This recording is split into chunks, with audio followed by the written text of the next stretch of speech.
और अब बात करते हैं महंत नरेंद्र गिरी मामले की, जिनकी मौत की गुत्थी अब तक नहीं सुलझी है। सीबीआई ने सच ढूंढ निकालने के लिए 12 सवालों की सूची तैयार की थी और अब खबर आ रही है कि सीबीआई महंत नरेंद्र गिरी के मेंटल ऑटोप्सी पर भी जा सकती है। जी हां, ये भी करा सकती है, यानी मौत से पहले महंत नरेंद्र गिरी की मानसिक हालत और किसी किस्म के दबाव की जांच होगी।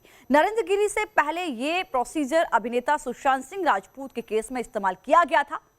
क्या होती है मेंटल ऑटोप्सी, सीबीआई इसे कैसे इस्तेमाल करेगी, इस रिपोर्ट के जरिए आपको दिखाते हैं।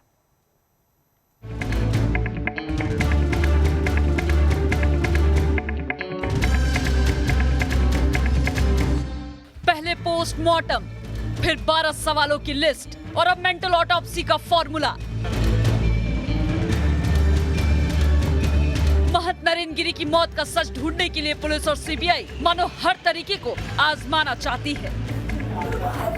मेंटल ऑटोप्सी, ये शब्द कम ही लोगों ने सुना होगा, लेकिन फॉरेंसिक जांच की फील्ड में ये ऐसा जरिया है जो काफी हद तक बता देता है कि सुसाइड किन हालात में किया गया, कैसे दबाव में किया गया। सबसे पहले जानकारों से समझिए आखिर मेंटल ऑटोप्सी में किस तरह खुदकुशी करने वाले की मानसिक दशा को समझा और जांचा जाता है। साइकोलॉजिकल ऑटोप्सी अमूमन उन केसेस में किया जाता है जहाँ पे एक्सीडेंटल हुआ है या ये ज़्यादा शक हो रहा है कि आत्महत्या हुई है।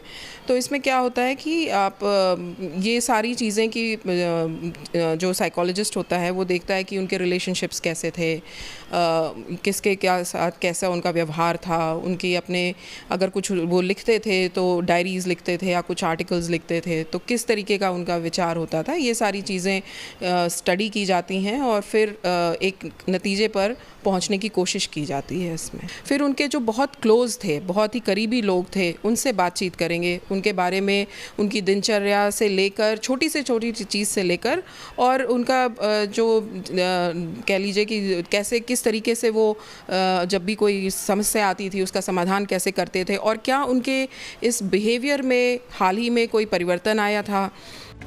सीबीआई मेंटल ऑटोप्सी का इस्तेमाल क्यों करना चाहती है? इसकी कई वजह है। महंत सुसाइड गिरी के सुसाइड नोट को पहली वजह माना जा सकता है। जब कोई शख्स सुसाइड करने की सोचता है तो अपने ऊपर दबाव या डिप्रेशन जैसे मुद्दों को सुसाइड नोट में लिखता है, लेकिन सुसाइड नोट में बार बार बलबीर गिरी और उन्हें मठ की गद्दी देने की बातों से शक पैदा होता है। सीबीआई ने 12 सवालों की जो लिस्ट तैयार की थी उसमें भी ये सवाल शामिल था।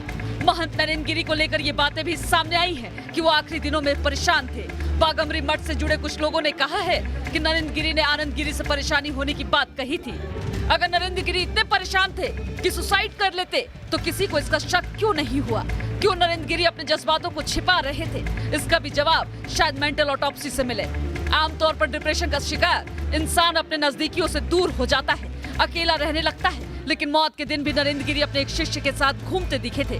क्या वाकई उन्हें कोई मानसिक परेशानी थी? इसका जवाब मेंटल ऑटोप्सी से ही मिल सकता है और वहीं से तय होगा कि सुसाइड है या साजिश। Team news nation.